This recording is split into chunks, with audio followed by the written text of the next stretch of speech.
Hi friends, आप सभी को मेरे वीडियो में स्वागत है। आप लोग कैसे हैं? आशा करती हूँ आप लोग अच्छे होंगे और मैं भी अच्छी हूँ।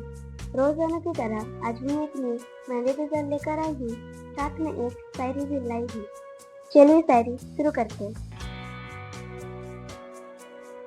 बर्फ भी पिघल जाती है गर्मी के तापमान से, पौधे भी मुरझा जाती है गर्मी के तापमान से, सिर्फ हाथों की मेहंदी है जो खिल जाती है गर्मी के तापमान से।